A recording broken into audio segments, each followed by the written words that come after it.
There is no Costa Rosa. For many years, I didn't want to tell this story. It is painful, embarrassing, and to a greater extent, unbelievable. But if I'm ever to move on, I need to put this behind me for good. So yes, I'm going to talk about Costa Rosa. A lot of you are probably going to go, what's Costa Rosa? And yeah, that's fair. It was a niche hashtag that circulated certain social media circles back in 2017. I was a sort of background community manager for a group of influencers. No big mainstream names, but they had a decent set of followers.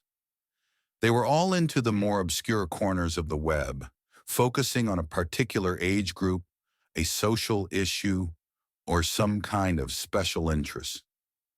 These were people who got sponsorships by staying content approachable, sponsor-friendly, and authentic. In truth, they had all media coordination groups with managers, stylists, and a whole slew of background people making sure their content was filtered and greenlit. I was part of this background team. For obvious reasons, I can't say their names. Some of them are still around in one way or another. Others I will refrain from mentioning out of respect for their loved ones. Now, Costa Rosa. For weeks, me and the coordinators had been running into a problem. There was something we called an expectation of excellence, and it was getting impractical to coordinate localized trips and bookings for content creators on different continents. We had a vegan guy in Cardiff and a friendly middle-aged kind of sort of red state baker in Tennessee. As you can imagine, we had to do a lot of varied work. So after weeks of dwindling interest, we had to funnel attention into something new. Someone had this idea of a joint resort. We reached out to various locations about sponsorship deals, and in return, we'd make their place look gorgeous. It was the kind of push where we could put all eggs in the same basket and get some great content out of it. Problem was, no one was biting. Then someone said, "Does it have to be a real place?" It sounded like a stupid question. I mean, it had to be. You can't go somewhere that doesn't exist, but the more you think about it, you can make anything as real as you want it. "We could say it's exclusive," someone said.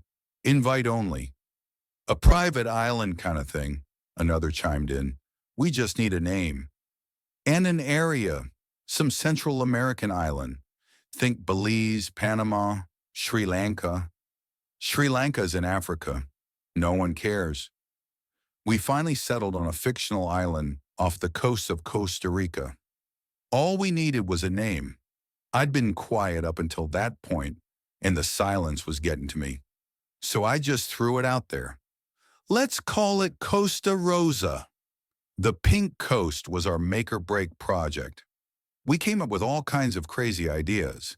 We had a food guy who pulled out 3 kinds of crab recipes and called them cultural secrets of the locals. One of our video guys added that we could edit certain videos to make the beach look pink. We came up with names for streets, hiking trails, local fishing boats, all of it. We made a list of every fruit you could find on the island. We made it all up just so that if anyone asked, we'd have the answers.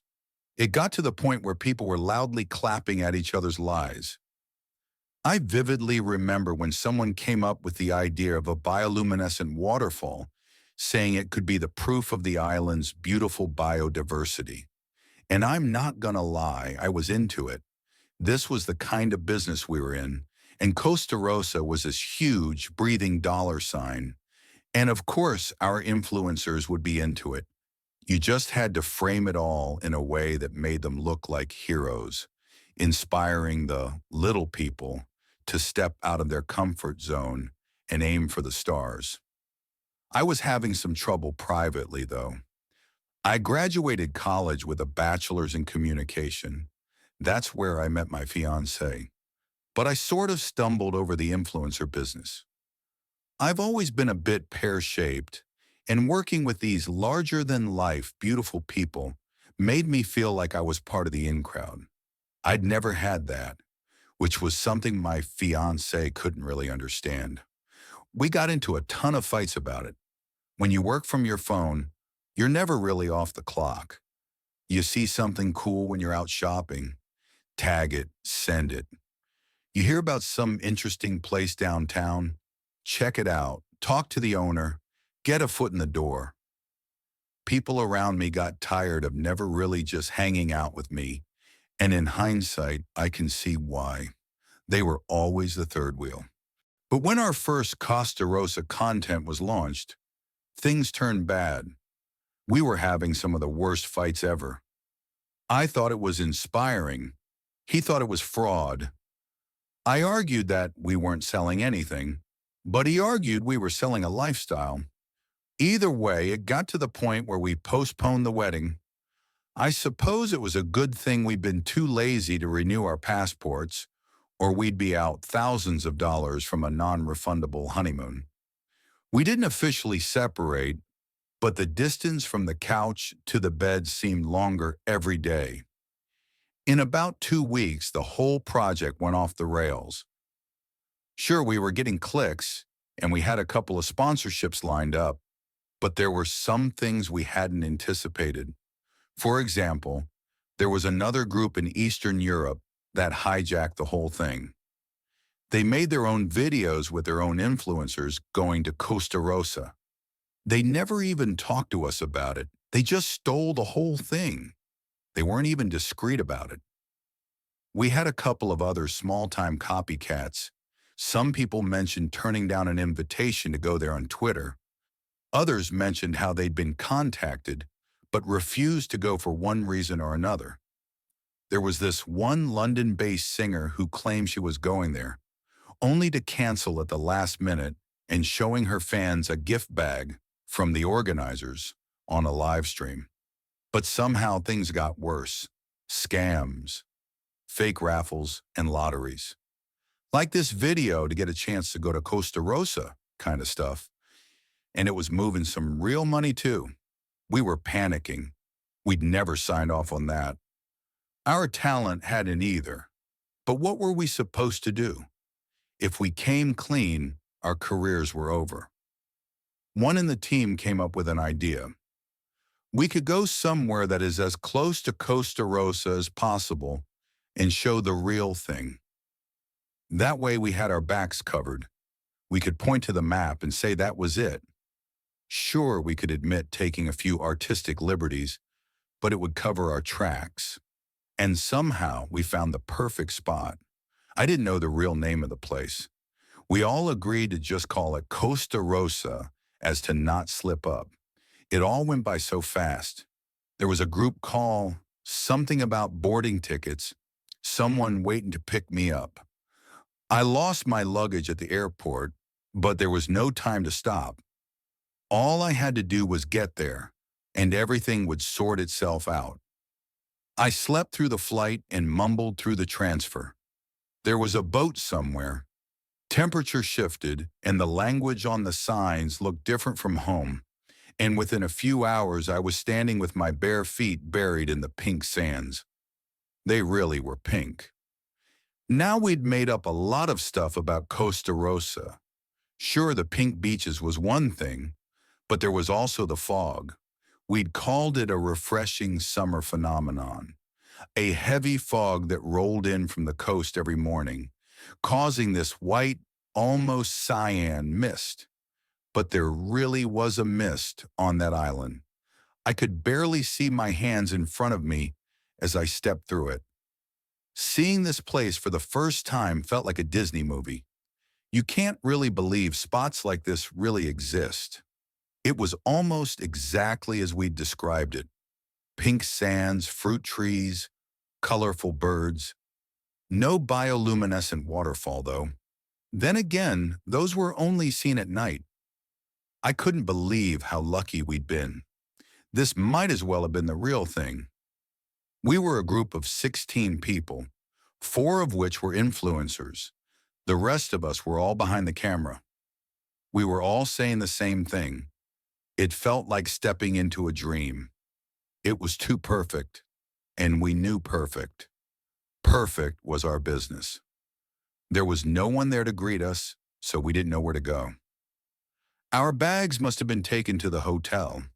We figured they'd gotten the arrival time wrong, so we spent most of the afternoon just relaxing by the water, watching the tides roll in to tickle our feet. It really was beautiful.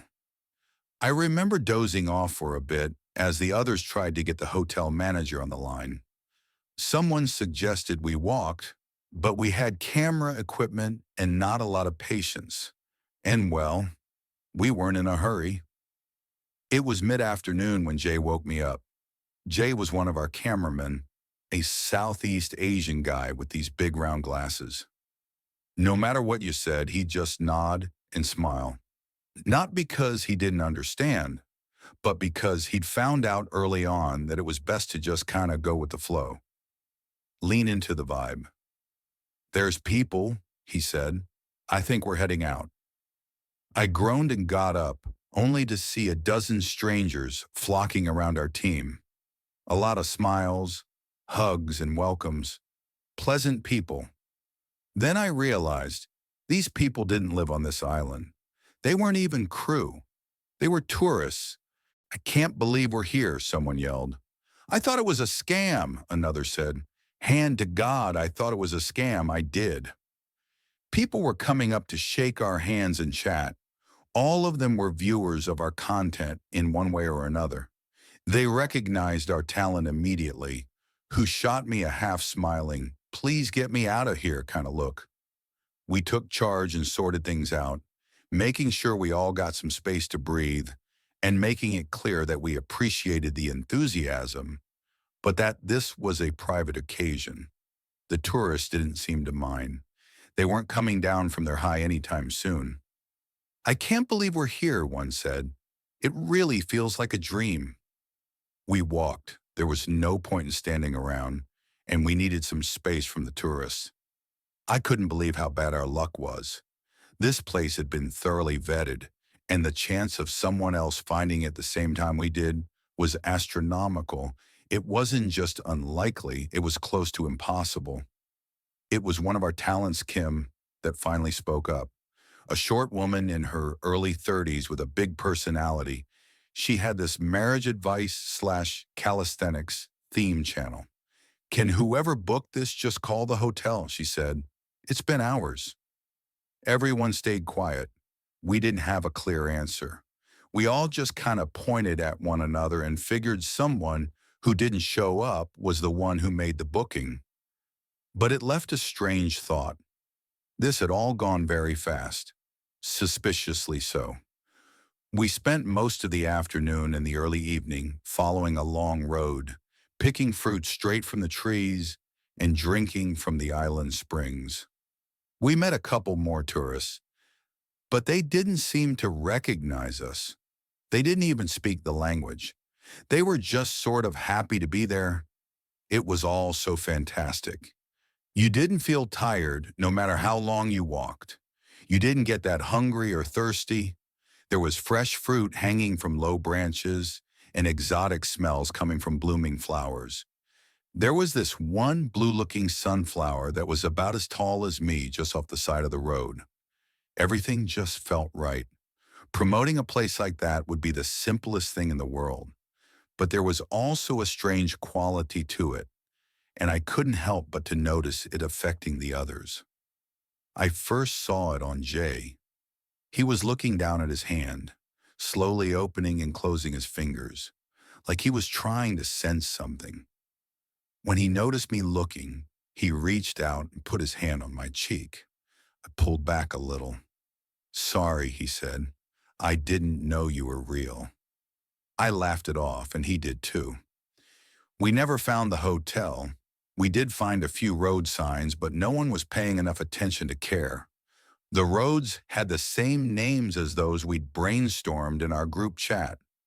Some of them hadn't even been made public. As the sun began to set, the island changed. We could see a faint glow coming from the water, and there was a serenade of hissing insects in the distance. Even at its coldest, Costa Rosa was comfortable. Some folks stripped down into their underwear. It all had this sort of spring break kind of vibe, like we weren't actually there to work, but to enjoy ourselves. Some folks were pulling pranks. Two guys went skinny dipping. One of our producers found a mossy spot near a rock and took a nap. And Kim, the faithful calisthenics person, she was making out with one of our social media managers. By the time I walked away, they'd gone to second base. But I paid most attention to Jay. There was something about him that didn't seem right. He was pulling off these slices of bark from a tree and rolling it into a pointy end. He poked his finger with it over and over, as if to see if he could feel it. I don't think he did. He was smiling too much. It was hard to concentrate. I was constantly shaking my head, trying to focus. I must have looked like I was having a seizure, but I doubt anyone was paying attention. They were busy dipping into their own kind of nonsense. As the sun set on Costa Rosa, I fell asleep in the moss. It was the warmest, kindest sleep I'd ever felt. Perfect temperature, perfect softness. Who the hell needed a hotel anyway? By morning, the fog rolled back in. I could barely see my own hands. For a moment, I couldn't remember where I was or how I got there. It took me a moment to mentally retrace my steps. The flight, the boat. It was all a blur.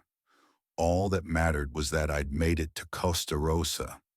Everything else was secondary. It looked like everything had been covered in a soft cloud. I could see a couple of silhouettes in the distance, but I couldn't tell who was who. I sat there, taking in the atmosphere, eating a fresh fruit for breakfast, though I couldn't remember where I got it from. When the morning fog finally cleared, there weren't many of us left. Some had wandered off. Others had made their way back down the road. There were also these hiking trails that I suspect some had followed. Both Kim and Jay were gone, and no one seemed to have a plan. We were all distracted, me included. As I walked around, feeling the gentle moss between my toes, I tried to think of what I'd packed.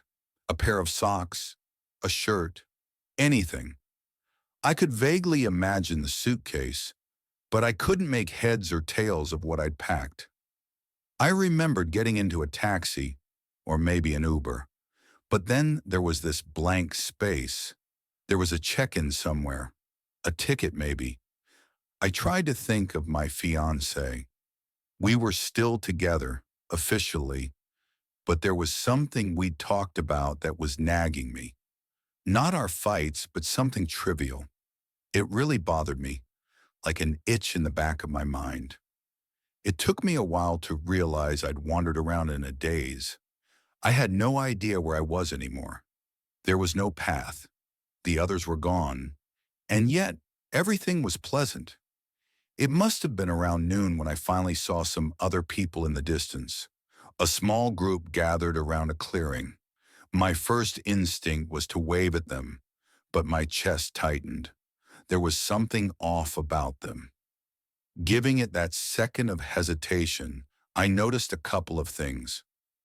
All three of them were fully undressed, and they were strangers to me. There were two young men and an older woman. One of the men was carrying something in his right hand, and they were all looking down at the ground. I kept my head low and listened from a distance. "It feels so real," the man holding something said. "Like I'm really here." "It's amazing," said the older woman. "It's perfect." They shared some fruit and had a laugh. I was just about to get up when I saw the man holding something turn to another angle. He was holding a gun. He pointed it at something on the ground and fired 3 rounds. The others cheered. "I've always wanted to do that," he smiled. "I love this." They turned their attention northward, away from me. They must have heard something. Chuckling to themselves, they walked away, leaving me to sneak ahead to see what they'd done.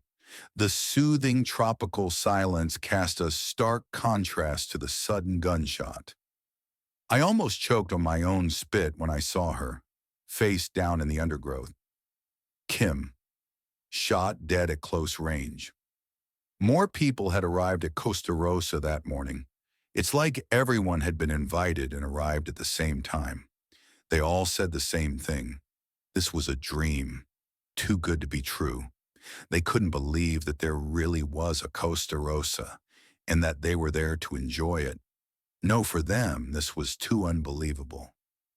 I stayed close to a road, listening and watching, hoping to see someone I recognized.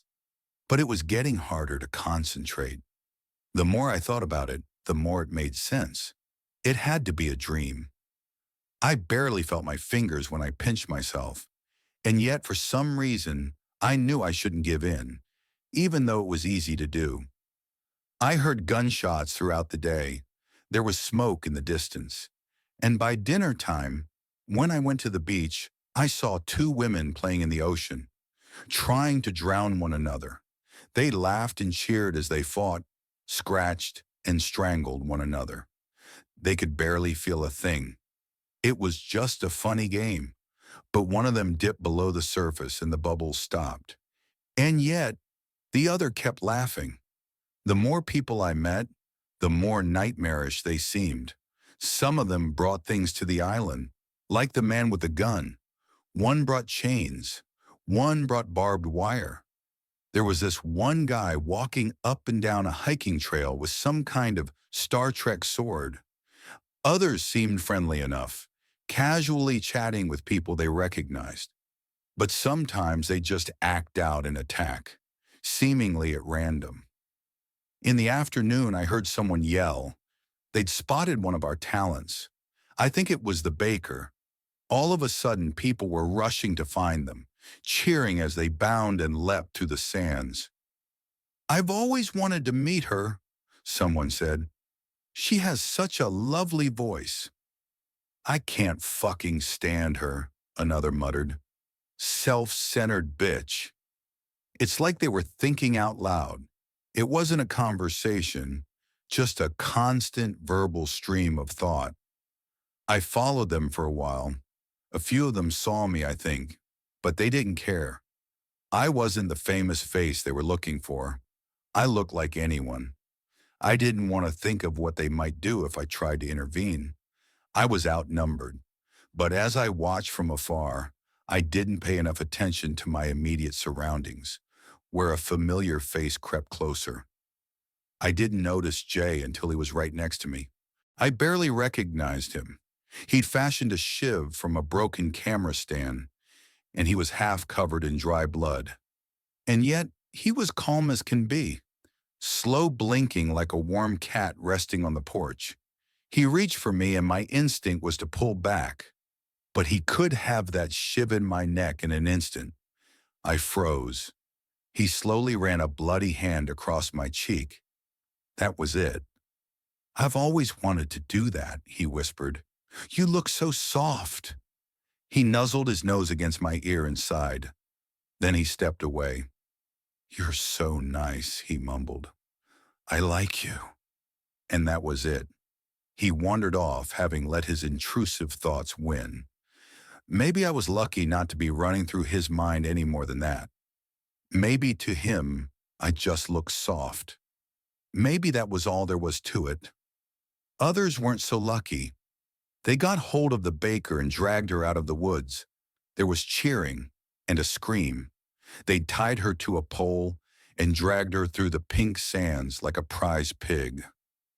"It's not real," she cried. "It was never real. We made it up. We made it the fuck up." I couldn't bear to look. Someone had a knife and another had a spear. Others were recording with their phones. The screaming grew shrill and panicked before it stopped. They left her roasting on the fire. Everyone wanted a part. Some of them were adoring fans. Others just wanted to see a woman burn. They sent out search parties to look for the others. Most tourists had stopped caring, instead resorting to rolling and muling on the beach like animals in heat. I must have sat there for hours before somebody noticed me. A middle-aged man with wild hair and dark eyes. I couldn't see what he was chewing on, but it smelled like meat. "Come sit by the fire," he said. "It's perfect." I wanted to say no, to run, but I had to keep a low profile or I'd be next. If I just pretended, I could at least get some time to figure out a plan. So despite my instincts screaming at me to flee, I swallowed my fear. All right, I said, I'll do that.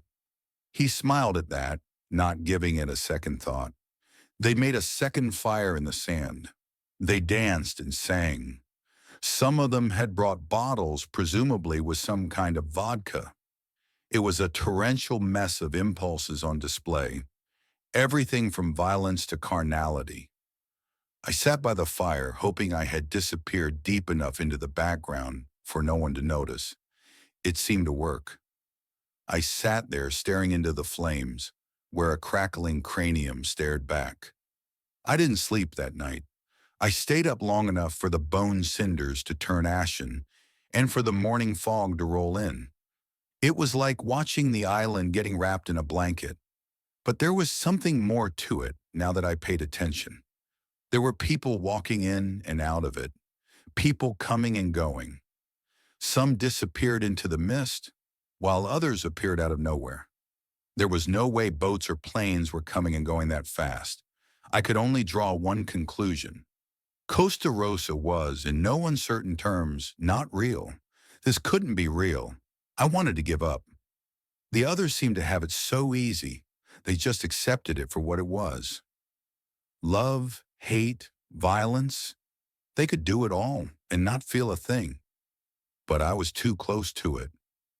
I knew Costa Rosa for what it was, and no matter how many times I wandered into that morning fog, it wouldn't let me leave. That morning, I figured it out. The thing that had been bothering me. The passports. My fiancé and I hadn't renewed our passports. It would have been impossible for me to travel abroad. Somehow, I must have known all along. Maybe that's why I wasn't as affected as the others. I had this gnawing reminder that I couldn't get out of my head. But now that I'd realized it, did that mean I was as susceptible as the rest of them?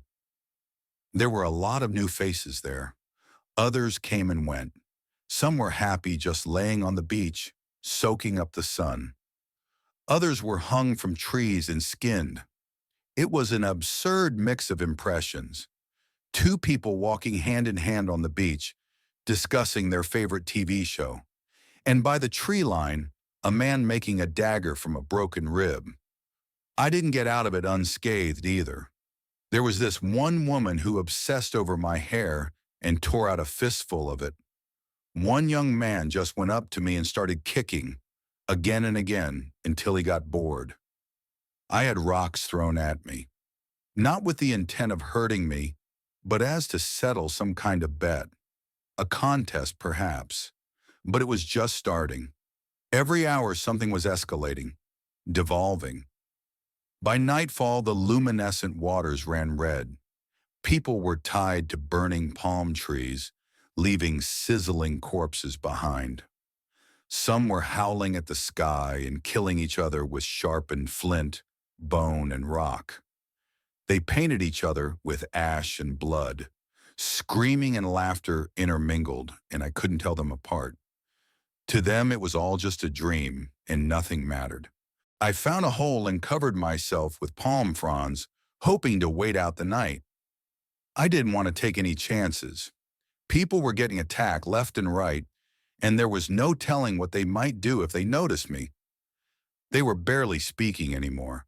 Some were just screaming or barking at one another. A couple of coherent voices were screeching nonsense about a broken god and a rotting tree plucking the moon from the sky. Then, a noise. My cell phone. I forgot I even had it. I thought the battery had run out long ago, but apparently it hadn't. The service was showing 0 bars, but I got a text message. I pulled it up, reading it inches from my face. It was from my fiancé. I know we need space, but I miss you. That's all there was. I tried to respond but couldn't. No bars. I held the phone close to my chest, feeling my pulse tap against my hands. People were running back and forth just a couple of feet from my hiding space. They were taking down trees, making rope, cutting down the island, each other and themselves. It was all just firewood to them. Then someone looked down. I could see a white eye through a space in the fronds. It was a young man, no older than 20. Half his head was shaved, with a deep cut going through his eyebrow. He kept getting blood in his left eye, making him spastically blink. "Little mole lady and her hidey hole," he said. "Is that as deep as you go?" I didn't say anything. I looked up at him, hoping he'd get bored if I didn't provoke him. But it did nothing. He just straightened his back and picked something up. Something long and sharp. "Let's get you out of there, mole lady." A makeshift spear made from a plastic rod. The first stab struck my left bicep, poking into a nerve. The second strike hit inches from my ear, making a couple of strands of hair stick to the mud. The third strike dug into the edge of my shoulder, cutting a surface wound. It was all so fast that I didn't get to think. Before I could begin to kick and scream, something happened. The young man, like so many others, was attacked. A quick strike to the neck. He clutched his throat and collapsed into my hiding spot, warm blood pooling over my torso. Desperate fingers clawed at me, silently begging for help. His attacker walked up to get a better look. Turns out it was Jay. He looked at me and his victim. It's like it didn't even register with him. Jay had seen and done so much that this was like having breakfast. It was barely a conscious action. He leaned in a little to get a better look and smiled. He must have recognized me. As always, he wandered off. I lay there with a dying man on my chest and waited for it all to be over. I just had to make it through the night. I clutched my phone until my fingers clamped shut and closed my eyes. No sleep came to me, and a kaleidoscope of screams and cheers filled my mind with unspeakable images. But through it all, I waited. People rushing by didn't really take notice. All they saw was a dead man resting on a bed of palm fronds. By morning, I had a plan. People who bought into the fantasy of Costa Rosa seemed to come and go as they pleased. Every time that morning fog rolled in, something happened. So I was going to give it one final push, a real, honest attempt. I wandered down to the beach. The pain from my cuts and bruises was dull, but ever present. A soft breeze touched my exposed hair. Then I took out my phone, turned it to selfie mode, and pressed record. And despite there being no bars, the video went live. "Hey," I said, mustering every bit of cheer I could. "Thanks for dropping in. Here I am, living the good life at Costa Rosa. Just look at this beach. Why'd you ever want to go home, right?" I didn't know whether anyone was watching. Maybe there was no one on the other end. But that camera felt like an eye, looking straight through me. "Right?" I repeated. I held my smile for as long as I could. The video feed got cut and the battery died. Then a gunshot. A young man by the tree line, at the edge of the morning fog. Same one who'd taken down Kim. Fucking vultures! I didn't even notice going down on one knee. I couldn't get back up. Clutching my stomach, I kicked and crawled away from the beach and into the ocean. Only then did I realize I'd been shot in the stomach. The salt stung my wound. Costa Rosa was perfect. It was beautiful. It was everything we needed it to be, and it would take me home. I just had to believe in it. I'd shown loyalty, and it would reward me. It had to. Dear God, it had to. I took one final breath as my head dipped beneath the surface. Fog. In the distance between Costa Rosa and wherever we may be, there is a glimpse of something inhuman. Something that listens to what we want and makes it happen. Like we wished upon stars as kids, we wish upon likes and favorites as adults. praying they'll grant us our desperate wants: money, love, fame, the same wishes, but different stars. They only gave us what we asked for. There was no malice, just an island in the sun. Salt water slipped into my ears. I could hear my heart slowing. A pressure built in my head as I sank, a fog draping over my eyes. I reached out, hoping. The fog parted. I was crawling. The sand had turned to concrete. A pleasant breeze turned to sudden cold. It was desolate and familiar. I'd walk up that driveway 1,000 times. I was home. I called out to my fiancé, and he heard me. And through the gunshot, the stab wounds, and the bruises, a single soothing balm remained. I managed to say my thought out loud. I got your message. I'd been gone for days. I just walked out of the house and disappeared. No one had seen or heard it. I'd just been gone. They'd been looking for me. I tried keeping up with the others from the hospital. Most were dead. The baker had burned to death in her bed. Kim had been shot. Others fell asleep behind the wheel and destroyed themselves. But it didn't read as mysterious deaths, brought on by mysterious circumstance. It was all just the way these things happen. People die in fires and cars every day. I didn't have an answer when they asked who shot me. I told them someone came out of the fog. It was a half-truth at least. Jay, on the other hand, was still missing. If I were to guess, he's still on Costa Rosa, living his best life. That video of me on the beach of Costa Rosa is still out there. It's real. You can see the fog and the pink sand. I've seen some bot networks copy and paste parts of it in some kind of AI-generated compilation crap. But the hashtag is gone. The promos, too. I think our sponsors scraped the SEO clean from the web. I've gone back to get a master's degree since then. If this has taught me anything, it is that I'm a good listener, and I should do something with that. But you won't see me in the comments anytime soon. I've gotten married. My wounds have healed, but it still stings whenever I see someone mention those I used to work with. I see their faces in thumbnails sometimes, adorning things like top 50 social media celebrity deaths and other morbid crap. I think those pink beaches are still out there somewhere, and the bioluminescent waterfall. But honestly, I've started to forget what it felt like. Maybe that's the price you pay when you turn your back on Costa Rosa. You start to forget. That's partly why I wanted to write it down.